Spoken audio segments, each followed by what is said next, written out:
ఎన్ని విధాలుగా ఈ రోజు ముసళ్లకు పెన్షన్లు, ఆసరా పెన్షన్లు, 2000 రూపాయల పెన్షన్లు ఇచ్చి, అదేవిధంగా రైతు బంధు ఇచ్చి, రైతు బీమా ఇచ్చి ఎన్ని విధాలుగా వేసిందో చూడండి.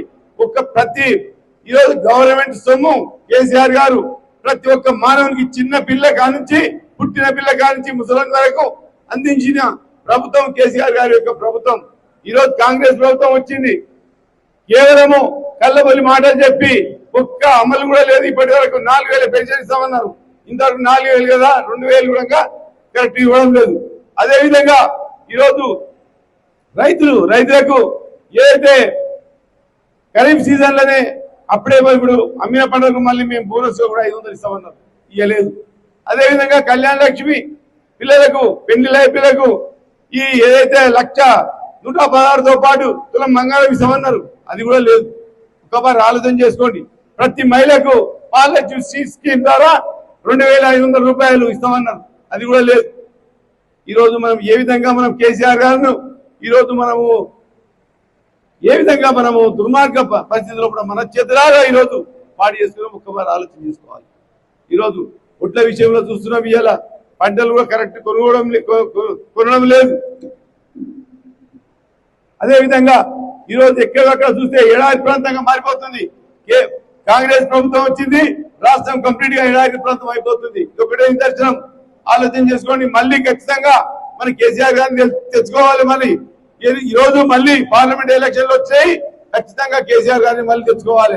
ఇంకొక విషయం కూడా చెప్తున్నాను నేను, ఇంకా బీజేపీ వాళ్ళు కూడా ఈ రోజు ఓట్లు అడుగుతున్నారు. ఎందుకు అడుగుతున్నారో ఒక్కసారి ఆలోచన చేసుకోవాలి. ప్రతి సంవత్సరానికి 2 కోట్ల ఉద్యోగాలు ఇస్తామన్నారు ఎవరు? బీజేపీ వాళ్ళు. ఇంతవరకు 10 సంవత్సరాలు పరిపాలించారు, మరి 20,000 కోట్ల ఉద్యోగాలు రావాలి. ఒక్కరికన్నా ఉద్యోగం వచ్చిందా? ఆలోచన చేసుకోండి. ఇంకొక విషయం కూడా చెప్తున్నా, ఈరోజు అదే విషయంలో ఈరోజు నోట్లు రద్దు చేసి ఏదైతే నల్లధనాన్ని తీసుకొచ్చి ప్రతి ఒక్క రైతుకు 15 లక్షల రూపాయల అకౌంట్ లో వేస్తామన్నారు, వేసిందా?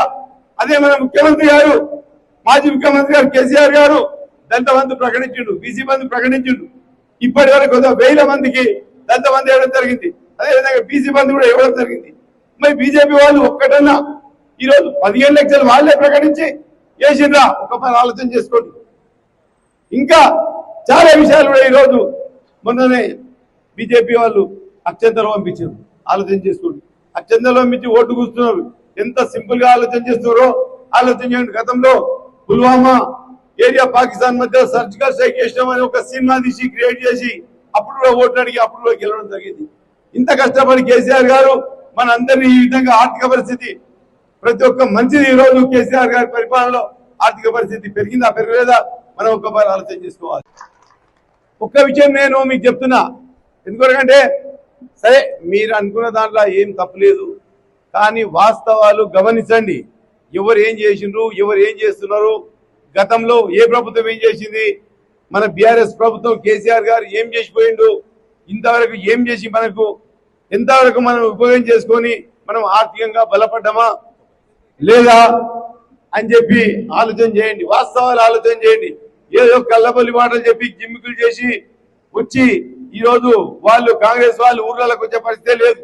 ఎందుకంటే మన తెలంగాణ పూరా కంప్లీట్ గా ఇదైపోయి ఒక ఆత్మహత్యలు ఎడారి అయిపోయిన పరిస్థితిలో కూడా మన ముఖ్యమంత్రి, మాజీ ముఖ్యమంత్రి కేసీఆర్ గారు ఈరోజు ఒక విప్లవ నాయకుల్లాగా 2014 కన్నా ముందు దాదాపు 2001 నుంచి కష్టపడి త్యాగం చేసి ఎన్నో పదవులకు రాజీనామాలు చేసి, మంత్రి పదవులకు రాజీనామాలు చేసి ఈరోజు తెలంగాణ సాధించుకున్నాడు. ఎందుకంటే మన తెలంగాణ యొక్క గోస ఏ విధంగా ఉండేనో, ఆత్మహత్యలు, అదేవిధంగా కరెంటు లేక పండించిన పంటలకు గిట్టుబాటు ధరలు లేక ఉన్న పరిస్థితిలో కూడా ఈరోజు తెలంగాణ సాధించి ఈరోజు దశల వారీగా మనను 24 గంటల కరెంటు కానీ, అదేవిధంగా మిషన్ కాకతీయ చెర్లను తోడించి ఈరోజు వర్షాకాలంలో పుష్కలమైన నీళ్లు కేసీఆర్ గారి పరిపాలనలో ఎండాకాలంలో కూడా మత్తడి వచ్చిన పరిస్థితులు ఉన్నాయి, అల్లులు దుంకిన పరిస్థితులు ఉన్నాయి. ఈరోజు చెర్లన్నీ ఎండిపోయి నీళ్లు లేక, బోర్ల నీళ్లు లేక, కరెంటు లేక, లో వోల్టేజ్ తోటి మోటార్లు కాలిపోయి ఈరోజు ఏ విధంగా ఉన్నదో ఒకసారి ఆలోచన చేసుకోండి. ఈ పరిస్థితులు కూడా ఎప్పుడు కూడా కేసీఆర్ ఖచ్చితంగా ముఖ్యమంత్రి ఉంటాడు, ఒక్క అంజనా ఓడిపోతే ఏమైతుంది అని చెప్పి ఆలోచన చేసుకొని ఇలా అంజనా ఓడగొట్టడం జరిగింది. ఆయన ఆ పరిస్థితిలో కూడా ఇలా కేసీఆర్ ఉన్నాడా? ఇంత గొప్ప పనులు చేసిన నాయకుడు కేసీఆర్ గారిని మనం ఇంటికి పంపించినామంటే మన ఆలోచనలు ఏ విధంగా ఉన్నాయో ఆలోచన చేసుకోండి. గొప్పని ఈ రోజు కాంగ్రెస్ గొప్పతనం కాదు, ఇక్కడ రేవంత్ రెడ్డి గారి గొప్పతనం కాదు. వాళ్ళకు కూడా నమ్మకం లేదు. మేము ప్రభుత్వం వస్తానికి కూడా వాళ్ళకి నమ్మకం లేదు. ఏదో అనుసూతం మోడీ అన్నారు పురోగారం గుట్టకు ఎంటిగా ఎట్టిందట ఇనవా గుంజుతే ఎంటిగా వస్తే పోతుంది, గుట్ట వస్తే గుట్ట వస్తుంది, పోతే ఎంటికనే కదా అని అత్తతే రేవంత్ రెడ్డి గారు హామీని ఇచ్చిండు. ఒక హామీ కూడా ఈరోజు అమలు చేయడం లేదు. చూస్తున్నాం ఇవాళ గతంలో ఏ విధంగా ఉంటుండే రైతు బంధు కానీ, రైతు బీమా కానీ, అదేవిధంగా కళ్యాణ లక్ష్మి కానీ, అదేవిధంగా ఈరోజు గర్భిణీ స్త్రీలకు వాళ్ళు ఇంటి నుంచి హాస్పిటల్ తీసుకుపోయి పిల్ల పుట్టిన తర్వాత డెలివరీ అయిన తర్వాత మగపిల్లాడు పుడితే 12,000, ఆడపిల్ల పుడితే 13,000 ఈ విధంగా స్కీములు తెచ్చి కేసీఆర్ గారి యొక్క ఆలోచన విధానం కదా వాళ్ళు కేసీఆర్ కిట్ ఇచ్చి వాళ్ళని హాస్పిటల్ నుంచి ఇంటి దాకా చేర్పించిన బాధ్యత కేసీఆర్ గారి యొక్క పరిపాలన బాధ్యత గుర్తు చేస్తుంది మనకు.